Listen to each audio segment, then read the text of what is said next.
కూకట్పల్లి నియోజకవర్గం అల్లాపూర్ డివిజన్లోని రాజీవ్ గాంధీ నగర్, సాఫ్ట్వేర్ నగర్లో డ్రోన్స్ కలకలం రేపుతున్నాయి. సాయంత్రం 6 అయితే చాలు కాలనీలో డ్రోన్స్ ఎగిరేస్తున్న నేపథ్యంలో ప్రజలు భయాందోళనకు గురవుతున్నారని ఎమ్మెల్యే కృష్ణారావు ఆగ్రహం వ్యక్తం చేశారు.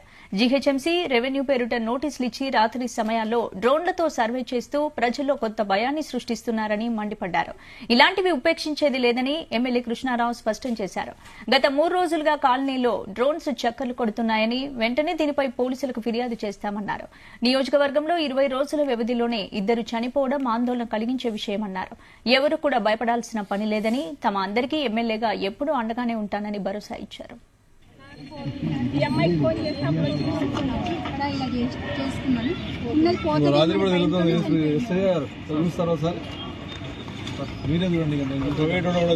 కావాలని చేస్తున్నారు మొత్తం విచారణలు బయటకు వస్తాయి కదా. ఇలా సబ్దానగర్, రాజీవ్ గాంధీ నగర్ 10 రోజుల నుంచి పై డూములు తిరుగుతున్నాయి. పైన మీరు చూపెడతాం, లైవ్ చూపెడతాం. ఇప్పుడు కావాలంటే రికార్డ్ చేసి పెట్టా. మరి మీరు దింపుతున్నారా? మరి మీకు సంబంధించిన వీళ్ళు దింపుతున్నారా? ఎవరు దింపుతున్నారు ఈ భయబాంధులు? మీరు క్లారిటీ ఇవ్వమని చెప్తా ఉన్నాం. ఇది మంచిది కాదు. ఇటువంటి వాళ్ళని ఇంకా పానాలు పడగొట్టున్నారు. మొన్న సబ్దానగర్, రాజీవ్ గాంధీ ఒకరు ఉరిపెట్టుకొని చనిపోయారు. ఎంత దుర్మార్గంగా ఆలోచన చేస్తా ఉన్నారంటే, మీ ఆలోచన ప్రతిపక్షాలను పిలిచే ఆలోచన లేదు, ఎమ్మెల్యేలను కూర్చోబెట్టే ఆలోచన లేదు.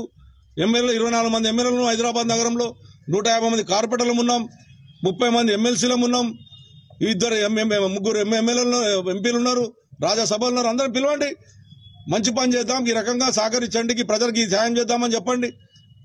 ప్రజలు కూడా క్లారిటీ ఇద్దాం అందరం కలిసి. మీరు ఎప్పుడు ఏ చెరువు మీద పడతారో, ఎప్పుడు ఎవరింటి మీద పడతారో, ఎవడు ఏ భయపెడతారో, భయబాంధులు చేస్తున్నటువంటి మీరు ఐడా కమిషనర్ ఛాన్సాలు చెప్పాం, ఒక క్లారిటీతో చేయండి, భయబాధలు చేయకండి.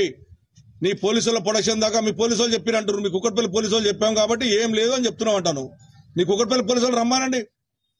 వాళ్ళ ఇంటి ఆఫీసులో కూర్చొని మీ కుక్కట్పల్లి పోలీసు కానీ మీ ఏసీపీ కానీ ఇంట్లో కూర్చొని మంచిగా ఉందని రిపోర్ట్ ఇవ్వగానే చనిపోయినా మేము తప్పంటారా? ఇలా అడగండి, లోపలికి అడగండి వాళ్ళని. ఏ ఇన్స్పెక్టర్ వచ్చి అడిగిండో, ఏసీపీ వచ్చి అడిగిండో.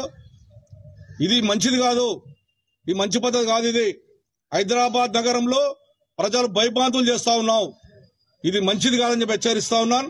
ఇది మళ్ళీ ఒకసారి జరిగితే ఇక మీరు ఫ్యూచర్ లో మీరేం ఆలోచన చేస్తారు చేసుకోవాలి. ఇది భయంకరమైన పరిస్థితి.